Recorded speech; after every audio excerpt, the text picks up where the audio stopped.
Okay, well, good morning, everybody in the UK. Good afternoon, everyone in China, and good day, everyone in between. Welcome to our webinar this morning on choosing the right people for your organization and allocating the right powers. Our presenter this morning is Christine Kalucha, who's director at Woodburn Accountants and Advisors. This is a fascinating topic because, of course, many of us on this webinar know a lot about China, do business in China, or some of us are new, one way or the other. China is a different business environment, it's a different legal environment, it's a different cultural, hierarchical, structural environment, and all of these things are really, really important in keeping control of your business in China. So that's why I think this topic is extremely pertinent. Before we get going, I just want to introduce, just to say that if you do want to ask questions as we go along, if you could just type them in here, the area that I'm highlighting now. If the question is pertinent to the flow of Christina's discussion at that time, I'll stop her and we'll discuss it. If not, we'll save it to questions and answers at the end. Just before I get going, if I could ask you please to click on raise your hand. If you could just click the raise your hand button, this will assure me that I'm not speaking out into the ether to nobody and that there are indeed people out there somewhere. So very good. I can see our class is diligently raising their hands. Very good. I'm going to put all your hands back down again and we'll just press on. So if you do have questions, as I said, please do type them into that spot. Right. Our presenter is Christine Kalucha, who's a director at Woodburn Accountants and Advisors. Christine is one of the leading experts in entity incorporation in China. She has worked in the Chinese legal and accounting industry since 2003 and advises and represents Western clients with their business interests in China. She has worked on numerous complex transactions, including foreign direct investment, corporate restructuring, company liquidations, and M&A deals. She frequently advises on and represents foreign clients in tax, accounting, and trade-related matters. Christine is the author to numerous publications relating to the Chinese legal, accounting, and business practices. She frequently holds seminars, webinars, like this one this morning, and gives presentations at business groups and government institutions around the world. And indeed, Christina presented at our China Business Conference only last month, only a few weeks ago here in London, where I am this morning. Just to give a little bit of background on Woodburn, her company, Woodburn Accountants, they specialize in inbound investment to China and Hong Kong, offering companies a one-stop shop approach to their corporate services needs, offering market entry advisory and ongoing corporate accounting, tax, and human resources services. Their mission is to provide quality, tailor-made services and solutions to each company in conjunction with value for money. They speak a variety of European languages and local Chinese dialects to help clients communicate transparently and more easily when entering and operating in the market. Their clients are international companies focused on inbound Asia investments with a focus in China and Hong Kong. The strategy of their clients is on manufacturing in China, exporting from China, and selling to China, and offering a variety of services within China. Clients range from startup organizations to multinational and publicly listed companies. So that's just a little bit of background on Christina, our speaker, a really, really experienced individual for all of your China accounting and tax needs. Right, so now comes the fun part where I say, Christina, are you out there? Hello, Christina. Hi, I'm here. Is the sound okay? You're absolutely clear as day. Over to you. All right. Thanks a lot for the introduction, David. It's always a pleasure working with the CBBC. And thank you all for attending today. The topic about choosing the right people for your China organization is something that is critical. And I do want to start off today's presentation, just quite frankly, to keep you awake for the remainder of the presentation, because I'm hoping that the case studies that I initially show you will highlight why this topic is so important and what could potentially happen, not just at the beginning at your market entry stage, but also ongoing throughout your China journey. So let's start off today with the case studies, and then we'll move on to the theoretical side of everything. So case study 1 is about high turnover of management. And just also to highlight, I didn't use any case studies that are UK related. So everyone is more than welcome to make fun of people that are outside of the UK. That doesn't mean that UK companies haven't made mistakes in the past, but I did want to highlight companies that were actually based outside of the UK, and to kind of show that this is a universal issue. Thanks, Christine. It's a national hobby. Being an Irishman living in the UK, I found out that it's a national hobby. Well, it's certainly one for Irish as well as for the UK, mocking other people. So thanks for feeding into that. You're welcome. You're welcome. So the first one is about high turnover of management, and these are all live examples. So the 3 companies that I'm highlighting are all live. So what they did is they incorporated their company in China, and the biggest mistake that they made, being that they are a family-owned business, it's an entrepreneurial company, is that they chose individuals within their management to represent their China operation, not realizing that there was going to be turnover. And turnover in management doesn't occur often. Unfortunately, with this company, there were a lot of internal issues occurring in the head office in Canada that everyone was aware of, but no one took seriously enough. And within the first 2 years of operating in China, they spent over 80,000 renminbi in lawyers' fees to continuously change the internal corporate structure of their China organization. And primarily because they chose individuals that were not themselves. And these individuals, because they were not happy with what was occurring in Canada, resigned one after each other, causing then disruption in the Chinese company. So, obviously the goal is, out of the story, that you want to choose the right individuals from day one, in order to avoid having to change the corporate structure at a later date. And how does this disrupt the Chinese company? Is that signatures are needed from many of these individuals. So if anything you want to change or handle, signing contracts, just as an example, this can all be disrupted if you don't have the right individuals within your organization. Now, on top of all of that, nobody likes to spend lawyers' fees. Nobody likes to spend money on corporate service providers. They like to spend it at the initial point of setting up the company, but not really on an ongoing basis. And with this company being a small, medium-sized company out of Canada, spending 80,000 RMB in addition to what they spent on incorporating the company, that was a huge chunk taken out of their budget that they hadn't even accounted for.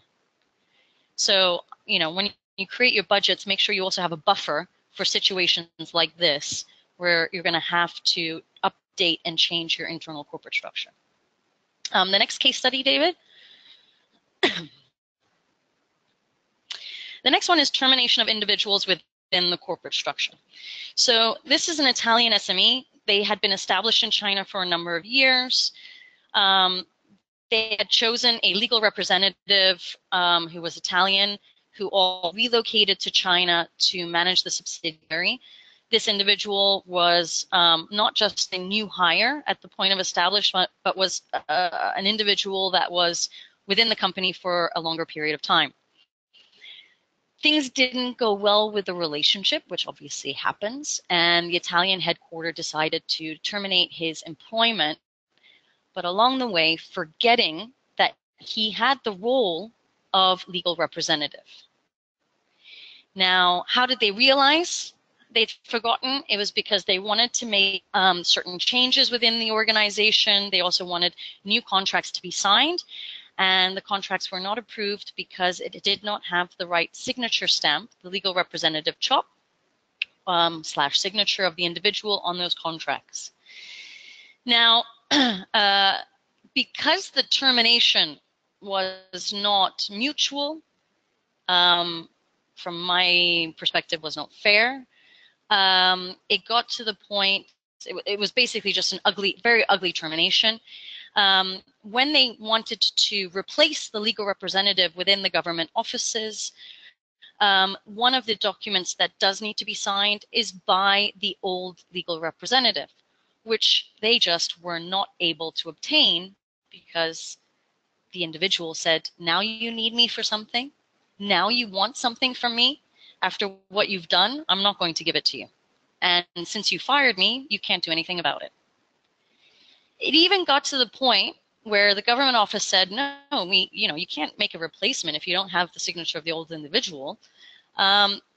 that they even asked me to go to the Administration of Industry and Commerce to say that the guy had died. Because they couldn't think, I mean, they couldn't think of anything else. How else were they going to change everything? And when we went to the AIC to say the individual had died, I mean, the AIC, which is the Administration of Industry and Commerce, they openly said, well, show us the death certificate. So, you know, with any excuse that you're going to try and give, you need to show proof. The AIC is not dumb. They will ask for supportive documentation to prove anything that you are trying to say.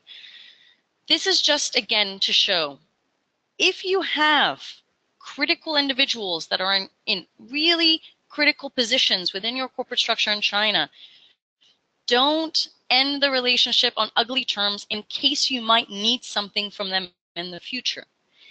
And if it does eventually turn ugly at the point of incorporation or even today, in order to protect yourselves, have every single person within your corporate structure sign blank, undated signature documents so that you have these, and keep them at your lawyer, keep them at your corporate service provider's office so that you have something on hand if things do turn out ugly. Next slide. Next case study.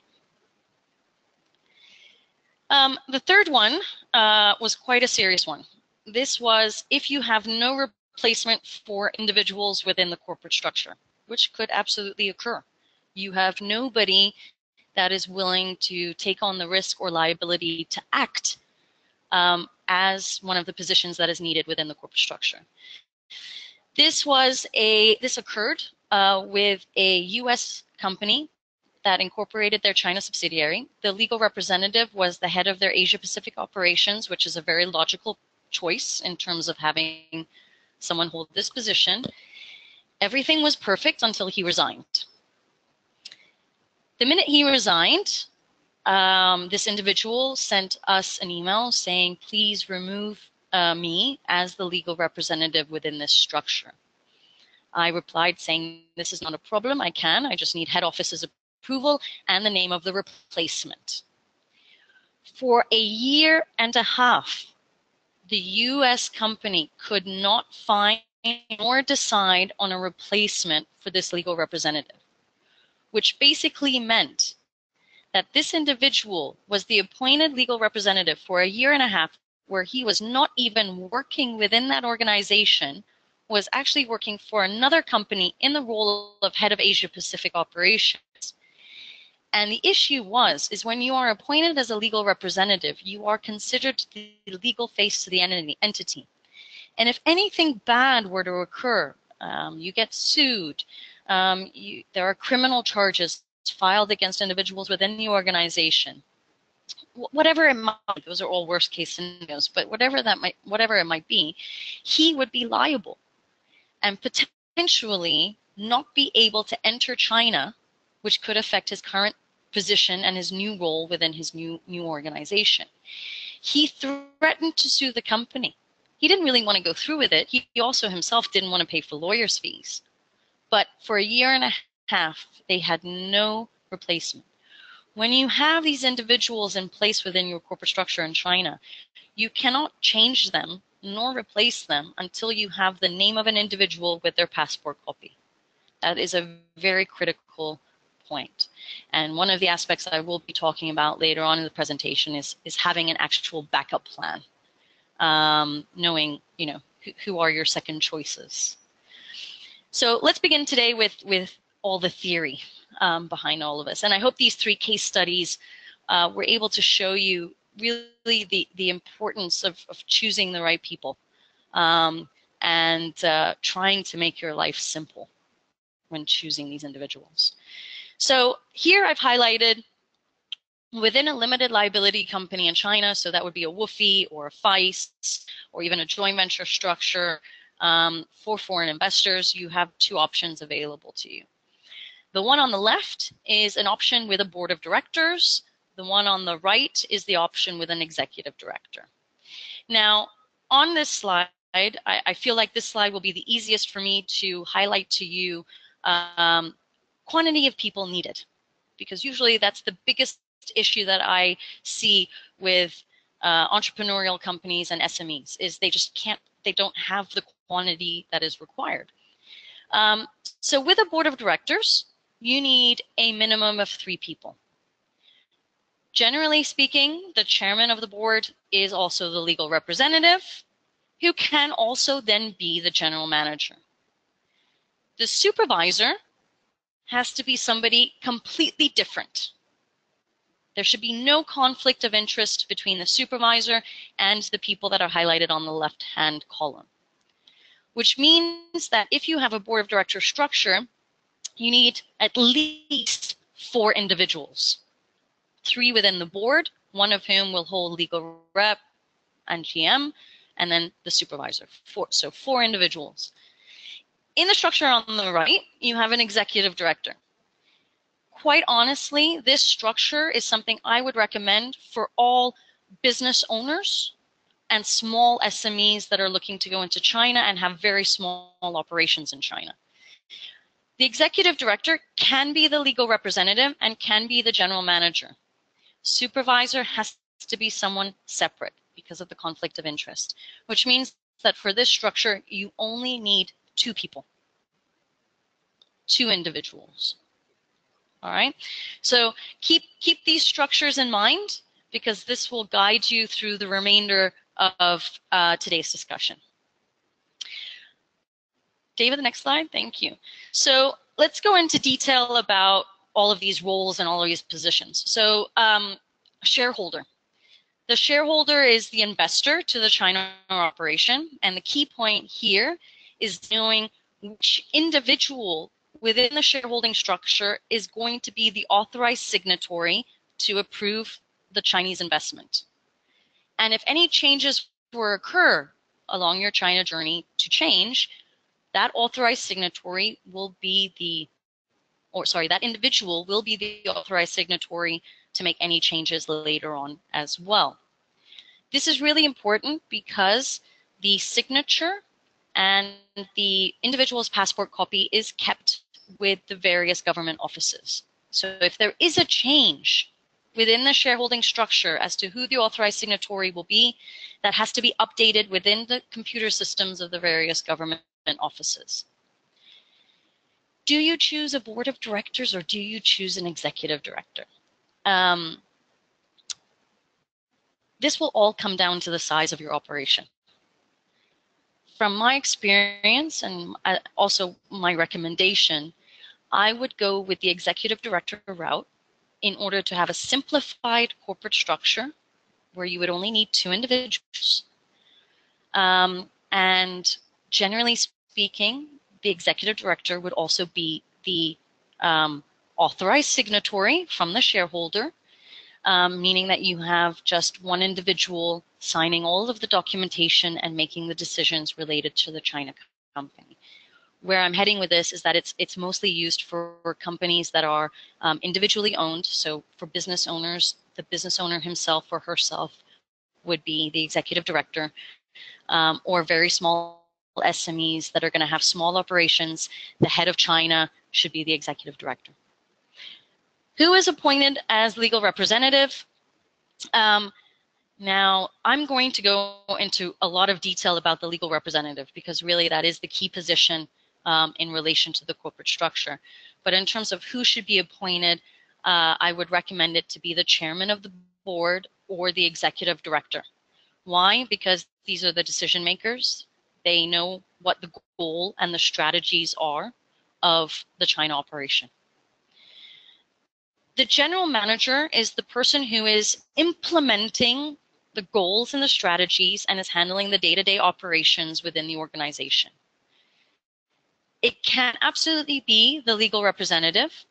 As part of my recommendations at the end of this presentation, I will highlight that I don't recommend that. I would try and recommend splitting it if you have the quantity of individuals available. If you don't, then keep it the same.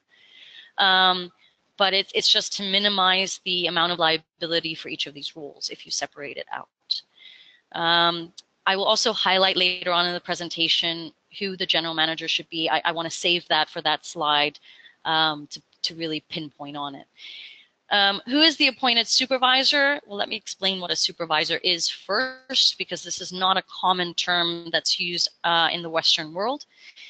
Back in about 2004, 2005, there was one of the first protests at a Walmart retail branch down in Guangzhou, where all the employees went out on the streets because they were not happy with their wage increases. The government then came out with the concept of having a supervisory board for these very large organizations, so that the trade union representative for these very large organizations could be a member within the board of supervisors. Why did they want that? Because they wanted that the trade union rep, who is actually representing all of the employees within an organization, is privy to whether the board of directors, legal rep, general manager are doing right by their employees. And this became a position, and even with small, medium-sized companies, one supervisor should be appointed. And this supervisor should be an external party from the board, legal rep, GM, so that they can supervise what the decisions being made are, what are the rules and strategies, and making sure that the company is truly compliant.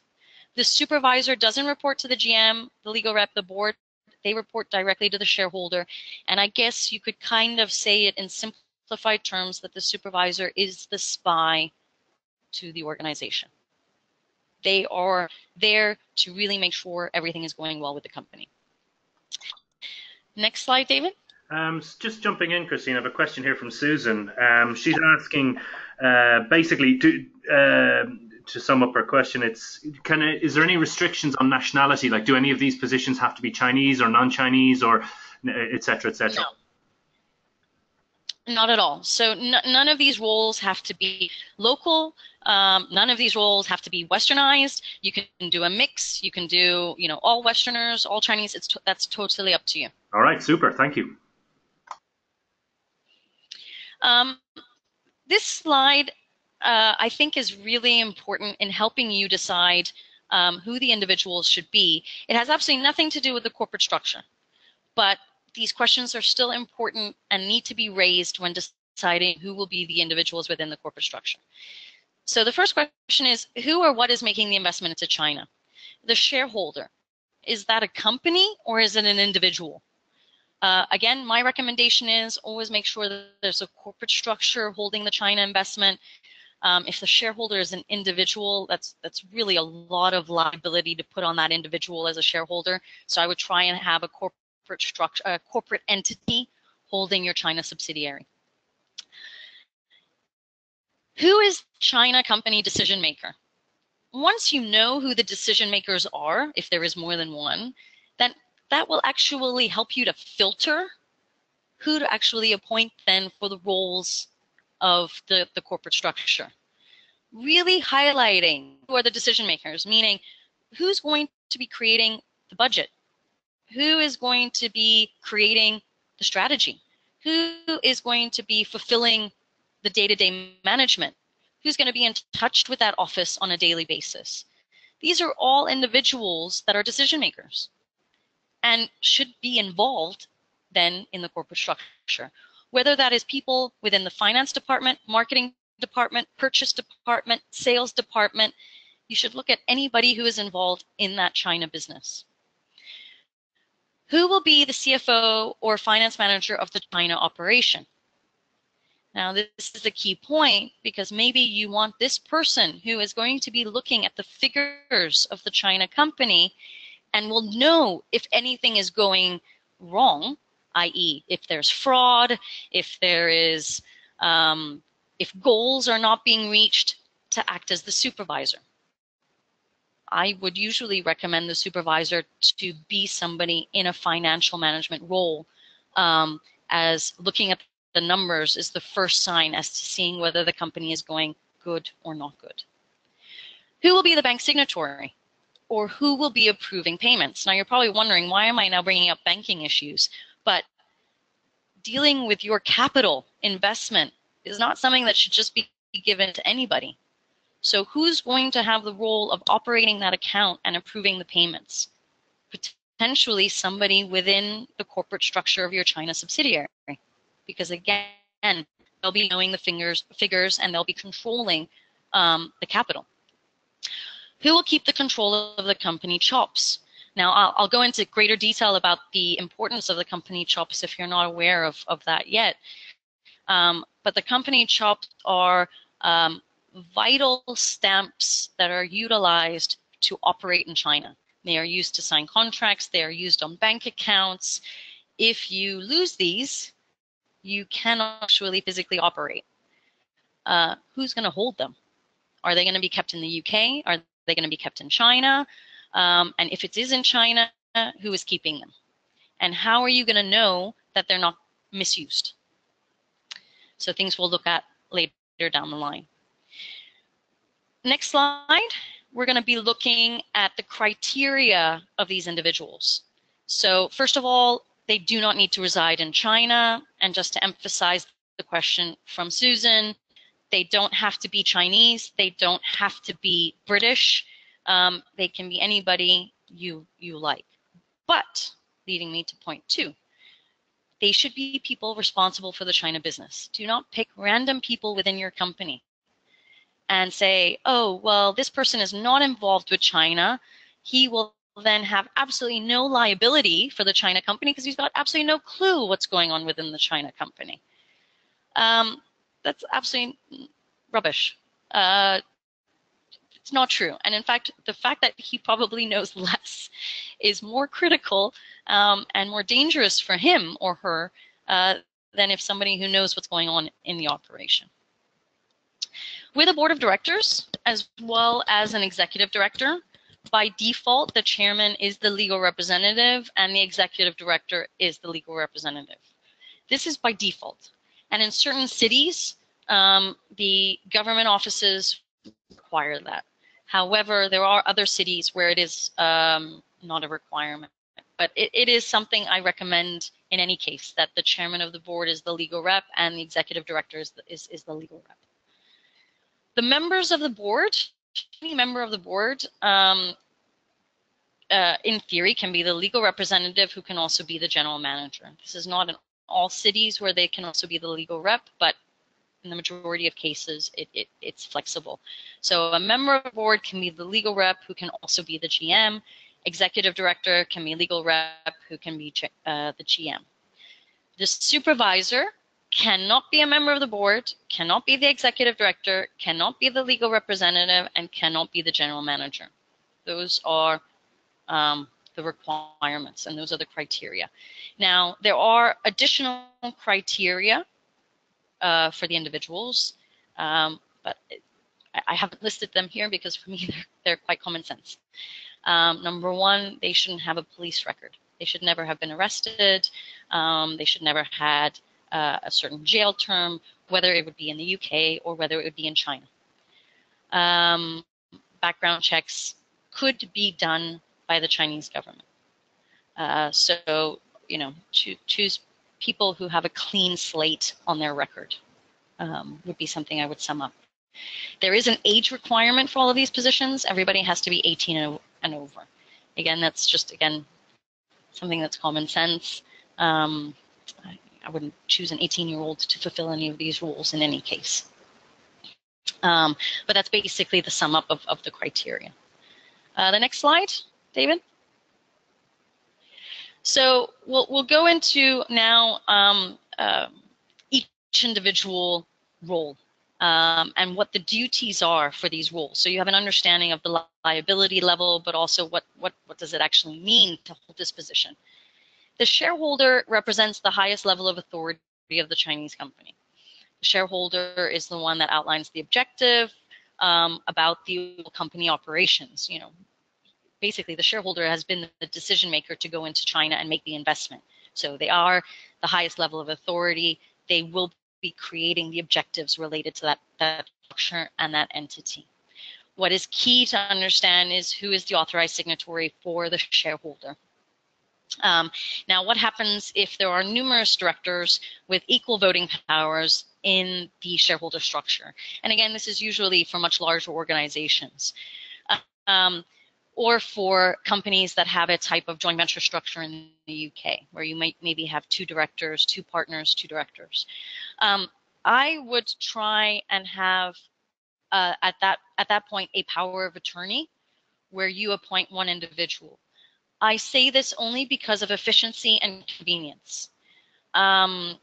In the past, when we've had companies who've said, no, all 4 directors have equal authority, and all these 4 directors will sign all of the incorporation documents of the Chinese company, it means that if these 4 individuals are not based in the same location, the original of each and every single document needs to be DHL'd, FedEx'd, couriered to every single location to get an authentic signature, because scanned copies of signatures are not permitted, and then sent back to China. A lot of time is wasted. Documents can be lost. A lot of issues can occur with that type of logistics. And the problem obviously is the fact that originals are required in China for any type of application. And again, I'm just saying for convenience and efficiency purposes, choose 1 individual.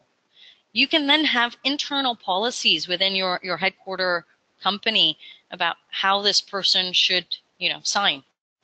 But for the China operation, try and simplify everything to make life easier. Just a note here, for joint venture structure in China, the board of directors is the highest level of authority, as they are made up of the individuals from each party. So for a joint venture structure, it is slightly different, because you might have minimum of 2 shareholders, and then people from each of those shareholders representing the company as a whole. So the board of directors is the highest level of authority. Next slide.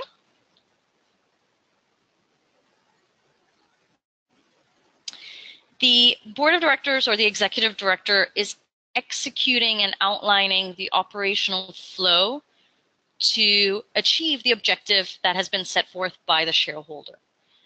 So they are outlining, okay, the shareholder said that this is our objective. How are we going to accomplish that objective? We have to decide on annual financial budget plans.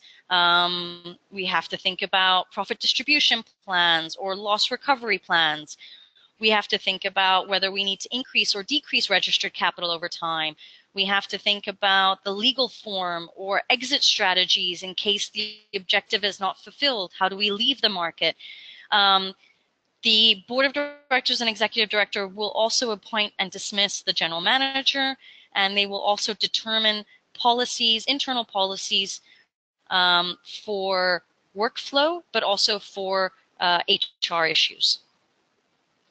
The board of directors has to be a minimum of 3 individuals. Executive director is just one person. And usually in the articles of association, which is your memorandum of understanding or your company's bylaws, the board of directors and executive director, their term of office should not be more than 3 years. Naturally, that it can always be extended. They can be reappointed. There just needs to be a resolution filed to indicate that. That resolution does not need to be submitted anywhere. Just to highlight that point. The next slide, we'll be talking about the importance of the legal representative. So every single company in China, every single one, foreign, domestic, whatever it might be, has an appointed legal representative, which is 1 person. For a representative office, they call it a chief representative, but it's the same concept, same liabilities, same rules. The shareholder appoints the legal representative, and this person is responsible for performing the duties and powers on behalf of the company. I like to frame it in this way. The legal representative is the legal face to the entity, primarily if anything were to go wrong. They will be held accountable for companies' actions. If you were to be sued, if you were to file bankruptcy, the legal representative, or if there are criminal charges set on another employee in the company, the legal representative is the first point of contact for the police and any government office. Now, this sounds extremely scary, and probably by saying what I've just said, nobody would want to hold the role of legal representative. But again, this is really only if something were to go wrong. And the key is making sure that the legal representative is privy and is aware of the China business, right? This person, the legal representative, in theory, by default, is the chairman of the board and is the executive director, meaning they've been formulating the operational flow of the company. They have been privy to the internal policies being created by the company. They have been dealing with all of the strategy plan related to the company. So they should be aware of what's going on and, making sure things don't go wrong, right? If things feel like they're about to go wrong, they should be the first person to then say, listen, I'm held accountable. We've got to fix this. I'm going to call the lawyer. I'm going to do something to prevent this from happening. That is really the role of the legal representative, as it's a person who is preventing things from going wrong within the organization. And obviously, if things do go wrong, then they're going to be held accountable for it.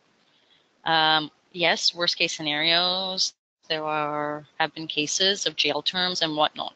I have been for 16 years a legal representative, and I've never even thought of the fact that I've been a legal representative, to be quite honest, just because I make sure nothing goes wrong within my own organization. Now, on the next slide, I just want to highlight what are the significant responsibilities related to the legal representative. And all of these, quite frankly, are very negative issues. But you should be holding it as a thought that this is a position where you are trying to prevent all of these actions from occurring, which is conducting illegal operations, concealing facts from the government authorities, practicing fraud, secretly withdrawing funds, hiding property, evading tax, evading debt. All of these things are really horrible things that should not be happening from day one of your operation in China, and hopefully it will never happen. Obviously, what you can't control is employees going behind your back and doing all of this, but again, you should have a preventative role and saying, okay, if I feel something is not right, we need to investigate, not in 2 months, not in 3 months, today. We need to investigate today. So all of these things, obviously, the legal rep will bear a certain level of responsibility for the company. On the next slide. So another thing that I highlighted before in terms of the general criteria for all the roles within the organization, there are additional criteria for the legal representative separate from the board of directors, executive director, or general manager.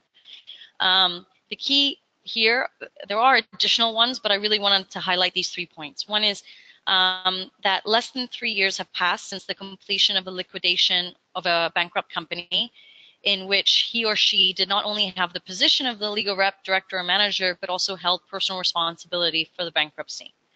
In addition, less than 3 years have passed since the business license of a company in which this individual held the role of legal rep was revoked, meaning if the business license was revoked by a government authority, it means something bad occurred within that structure and within that entity. Bearing large amounts of personal debt and those debts that are not paid off in China. I didn't add the in China part here, but I just wanted to highlight that in China. And again, there are others basically where it states whether they have criminal charges already filed in China, etc. And background checks could occur on these positions. So, the legal representative is a role that is taken more seriously by all the government authorities. Also to highlight, the legal representative is the individual within the corporate structure that will sign the majority of all documents related to any change that occurs within the structure of the company, change of business scope, register office address, change of register capital, etc. But also it could be, if it's an internal policy, that the legal representative CHOP, which has to be created, will be used on all contracts or on bank accounts. So again, keep in mind of this role. General manager on the next slide. The general manager is responsible for the day-to-day company operations.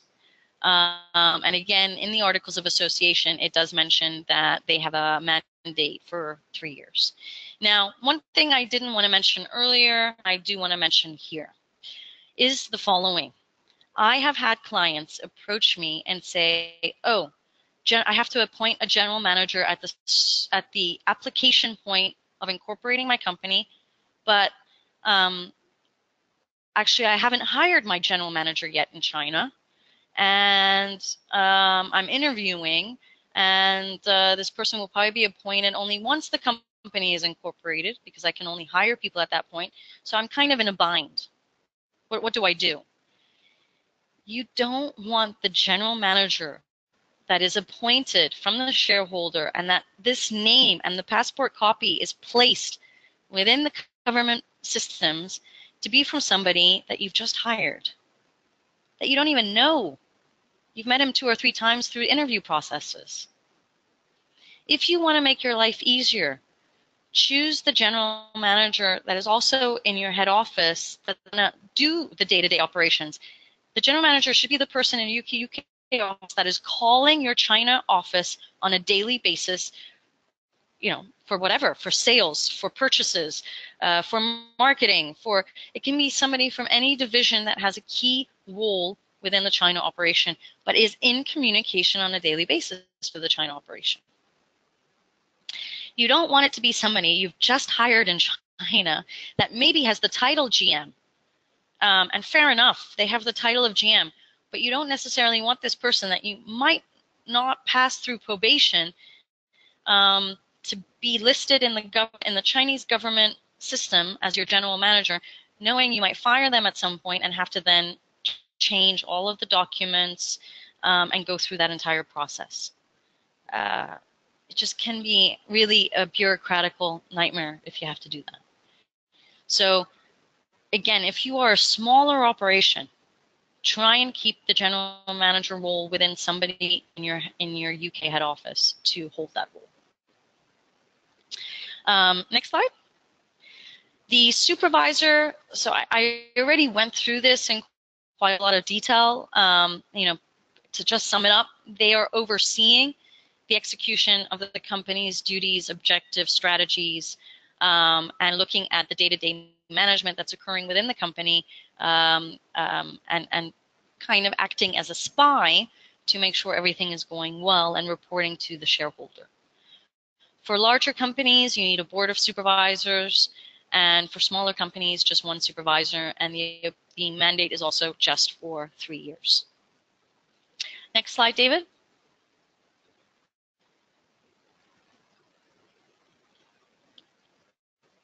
So, allocating the power. How do you allocate the power, and what kind of tips? Well, what tips am I going to offer you today to help you and protect you? So I really like this saying. Delegating power always requires a degree of trust, but there are a few simple measures every foreign investor should consider to mitigate the risks its China subsidiary is exposed to. When I first arrived in China in 2003, I got burned by an ex-employee. And it didn't disrupt my business, but I had to pay a lot of compensation that actually I wasn't required to pay. I did nothing illegal. I did nothing out of the ordinary. I just had an employee that caused me a lot of pain and heartache. And I had placed a lot of trust in her. I learned my lesson. And I learned my lesson the hard way. For me, trust doesn't come easy. Someone needs to prove themselves to me if I am going to trust them within my organization. And I build trust, whether it's month to month, year to year. Trust will be gained if you are loyal and if you do things right. There are a lot of ethical issues in China, and it's just, the trust is built, things are going right. Now, because I've been burned, I am very wary and I'm very protective, not only over my own company, but also over my clients, who I consider like my children that I'm guiding through their China journey. And there are a lot of ways in which you can protect yourself. So let's start on the next slide. For me, allocating power to the legal representative is key. Who is that going to be? If you're a family-owned business, keep it within the family. If you are a business owner, you should be the legal representative. If you are a small, medium-sized organization, whoever has made the ultimate decision to enter the China market, you should be the legal representative. The legal representative, as mentioned earlier, is implementing the objectives set forth by the shareholder. They are creating the strategies and policies, but they're not generally going to be involved in the day-to-day operations. And maybe you don't want to be involved in the day-to-day operations because you just don't have the time to be involved in the day-to-day operations, and you've anyhow appointed a GM to do that.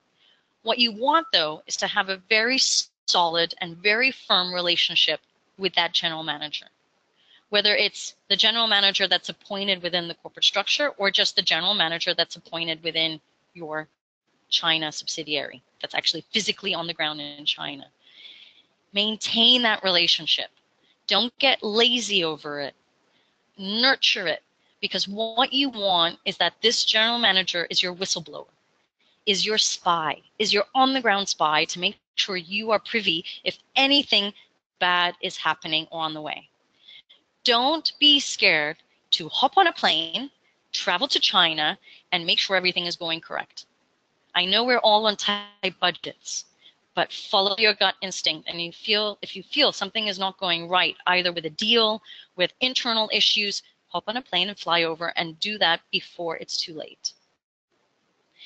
Now, my second point is it's maybe not advisable to have the GM also be the legal rep. Again, this really comes down to how big you are, whether you have the quantity of employees or not. I recommend separating it, but it doesn't have to be if you don't have the quantity of people there. UK investors may consider appointing a legal representative that doesn't reside in China, and obviously whose signature is only required, and there are changes that need to occur a few times a year, primarily for liability's sake, that the person is not sitting in China and then they're the first point of contact in case something goes wrong. It doesn't have to be, but it's something to consider in order to protect this individual if things go wrong. The last point is obtain signed copies of signature sheets. Now, it's probably going to be very difficult to get people to sign blank pieces of documents and say, we're undating these, and they're going to be used in case something goes wrong with our relationship, or we need a change that you don't approve of, shareholder wants, and where we get problems with you. So I would definitely do that with the legal rep, as highlighted in my case study too. We don't want to say that anybody is dead to a government authority, but ultimately you should be having every single person that's within the corporate structure sign these signature sheets, and then keep them at a lawyer's office, keep them at your corporate service provider's office, so that they can be retrieved when necessary. Allocating power to the general manager, which is on the next slide.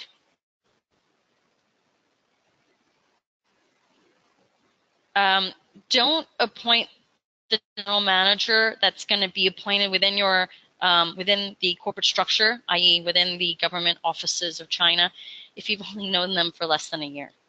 And I say this because a lot of people want to appoint the people they know in China to act in these roles.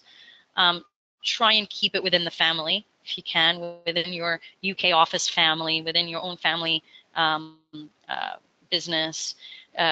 keep it small, keep it simplified. Make your life easy when you make a decision about the GM. Don't give the GM unrestricted access to the company chops. Set rules for the chops. Set rules for anybody that will be using the chops, whether it's a director, a supervisor, a legal rep, a general manager, regular employees within your organization, your accountant, whomever. Make sure you set rules for the use of the chops. What I would recommend to a lot of people is to have a third party keep the chops, because again, sending documents back and forth between the UK and China, it's just tedious and really less efficient. But using a third party, whether it's a corporate service provider or a law firm, to keep the chops and only then use them when necessary, when there's a written confirmation, and then keeping a logbook of how those chops have been used would be my recommendation. So that's the third point. Investors can also hire a third party to act as a custodian. Limit the powers of the general manager in the Articles of Association. So I haven't spoken a lot about the Articles of Association today, but there's usually a standardized template provided by the various government offices, which should be absolutely amended and can be amended to include what are the powers of authority for each role within your corporate structure. So what are the powers of authority for the board of directors or executive director? What are the powers of authority for the supervisor, the GM, and the legal rep? The general manager is in charge of the day-to-day operations. So the first thing you might want to do is, again, not only limit the use of the chops, but cap the amount of money the GM can deal with, either whether it's in petty cash or whether it's in bank account transfers and remittances, which leads me to the last point. Carefully plan who are the signatories on the bank account. Is it going to be the general manager? Are they going to be able to gain access to the bank accounts online? Note that in the majority of banks in China, if you do want to do any form of remittance, it has to be written, the beneficiary's name has to be written in Chinese characters. So you will need to have somebody who can write in Chinese characters to use the account. There are many ways where you can protect yourself with the bank account, again, by using third parties to control it, input data, and have the CFO or finance manager approve payments. So again, many ways of protecting yourself. The last point, allocating, which is allocating the power to use the company chops and seals. I can't emphasize more the risk involved with the company chops, and I want to highlight a fourth case study on this slide. You can read the content at a later time, but I want you to focus on this case study. I had a U.S. client once again in Beijing. They had a representative office structure. The U.S. headquarters made a strategic decision to close down the operations because they felt that the appointed chief representative that was residing in Beijing and was a mainland Chinese did not fulfill the objectives, and there was actually no point to the representative office. The chief representative was taken aback. He lost face, mainly because nobody from the U.S. company decided to fly to Beijing to meet with the chief representative to discuss this closure, which, quite frankly, in any business and from whatever culture you're from, that is a lack of respect. So very smartly and very cleverly, this this chief representative kept the entire company kit, the licenses and the chops of this representative office. And ultimately, this company could not close down their operations, but they also could not keep up with all the corporate compliances that needed to occur.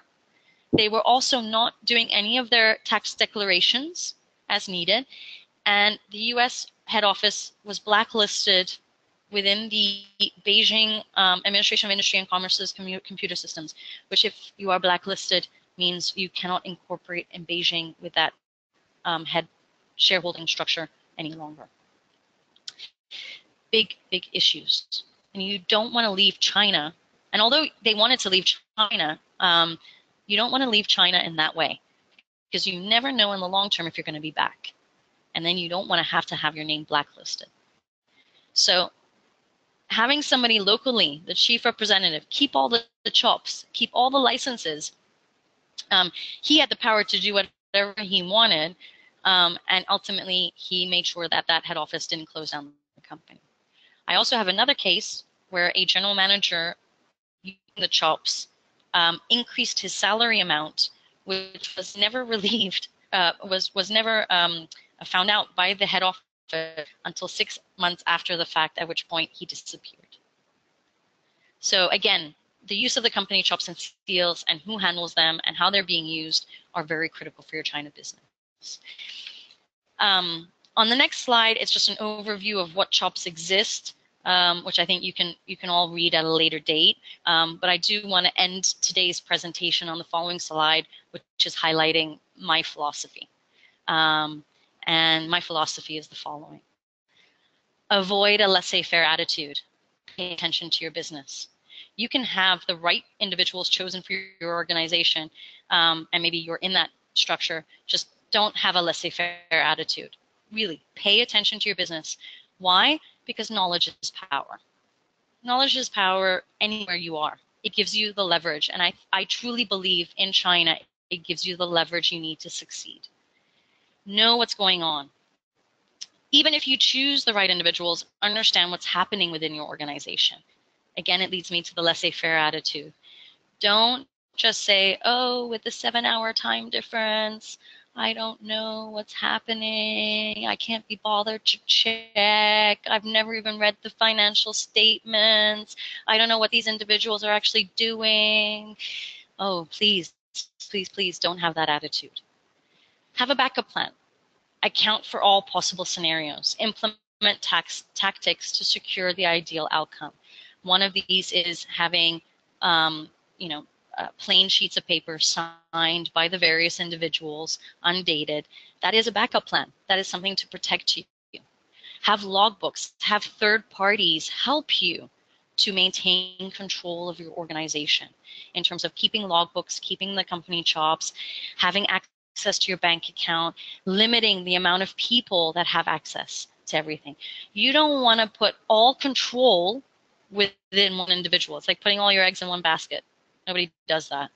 You want to separate and delegate the control system. Use your gut instincts. If you feel something is not going right, fly to China immediately and see what is going on. I truly find that the way you know something is not going right is by having lunch meetings with every single individual within your organization, particularly if you're small, one-to-one.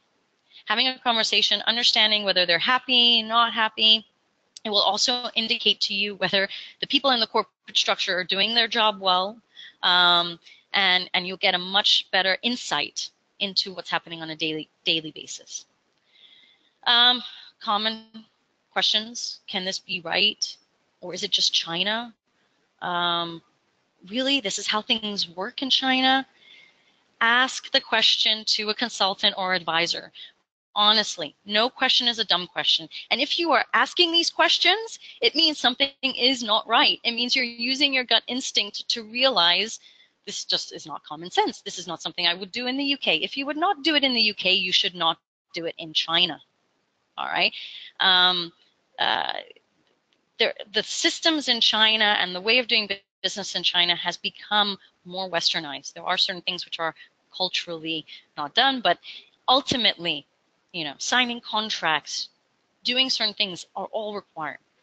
And last but not least, use external parties to help you supervise your business. Just today, you have David from the CBBC, you have us from Woodburn, you have thousands of law firms that have offices in the UK and offices in China. You have accounting firms, audit firms that can all guide you and help you. I know they all cost money, but really, you're going to save a lot of money doing things right up front compared to my case study one, where they then spent 80,000 RMB on fixing their internal structures and allocating roles to individuals. So this is my philosophy to really trying to protect your organization and choosing the right people and maintaining that control over your organization. Christina, thanks very much. It's been fascinating. I've thoroughly enjoyed. Yeah, I think everybody has a horrible chop story of some or other business in China. So it's interesting to hear a couple more. Just to say, Woodburn have offices in Shanghai and Hong Kong there. Please do get in touch with Christina, and after this webinar, we'll send you through Christina's details so you can get in touch with her if you need a little bit of. Also follow them on social media for tips and ideas about how to do better business with China. So if you have any questions, please do type them in. I've got a couple. Well, obviously, I think the question on everybody's lips is what happened to that Italian company? How did they possibly unravel? Did they pay the guy to go away or what? No, actually, what they did is they had to have formal meetings with the heads of the AIC to explain the situation. And they had to indicate that the individual was no longer on their payroll because they had also not signed any formal termination letters. They had no proof, actually, that the guy had just, So they had to have formal meetings with various government officials to then fix the situation and put the replaced legal rep within the organization. Okay. It just got tedious because people then had to fly in from Italy. It's not a great situation to be in. All right. Well, I'm glad. Hopefully, it all worked out. So there's a couple of questions coming in, but another one from my observations. You've said at the very beginning that the key is choose the right individuals from day one. But that's, I guess, a little bit of a hopeful thing. I think a company setting up in China and building those trust relationships that you talked about does take some time. Bearing in mind that you may have to change a lot. What would you advise to companies as they get going? I just think the following. If you are a business owner yourself, you should take on that role. I've seen a lot of business owners and entrepreneurs who have their UK companies and they're not willing to take the liability themselves to fulfill these roles. I think that's just wrong. You have made the decision to invest in China and you should take on the role as the legal representative. And quite frankly, you will find that by taking on that role, you're more privy to what's going on. It will force you to be more privy to what's going on, and it will make your life very efficient in terms of signing documents and knowing what changes are occurring. Okay. So definitely, take that instinct and do it yourself. Sure. I think for companies that are in a partnership format where you are in a joint venture structure in the UK with maybe 2, 3, 4 different partners, again, just try to find the one person. You can then have a board of directors. That's not an issue. All 4 of you could be on the board. But knowing who then is the legal representative is a key aspect because only one of you can be appointed. And I would just then again recommend whoever is more China related should take on that role. Okay, thanks. So yeah. Yeah, no, that makes sense. I mean, it's about making sure that the mothership or the headquarters is actively engaged rather than being at arm's length. Yes. I have a question here from Alan. Alan's asking, for joint ventures, is there a minimum percentage for the Chinese partner? It depends what sector and industry you're in. Generally speaking now, if you're not in a restricted or prohibited sector, which you can find out whether you are on the China's negative list, then generally you can hold greater than 50%. You can decide. Okay. If you are in the restricted or prohibited, then there will be certain requirements, but that's really very sector specific. Yep. Okay. Thank you for that. One from Debbie here. Can the shareholder be the UK company and not an individual? Yes, it can. So the UK company can be the shareholder. It's just you need to find out who in that UK company will be the authorized signatory. Okay. All right. Well, there are just a couple of questions. I think we might wrap it up there today. We've gone over the hour, so I think we've covered quite a lot of ground. I'd like to say thanks very much, Christina, once again for giving us a really insightful and accurate picture of how companies are structured and some best practice to enable UK companies and all companies to protect themselves around the world. So thank you very much for your time. For those attending, as I said, you'll receive an email in the next 24 hours, which will give you a link to this recording if you want to watch it, or if you feel that there was a colleague, in your organization or friend who would benefit from it. You'll also receive Christina's contact details. If there's any further questions that you have, please raise them with her. Other than that, I just want to say thanks very much, and I wish you all very good China business. If there's any questions further, please do get in touch. Have a great day.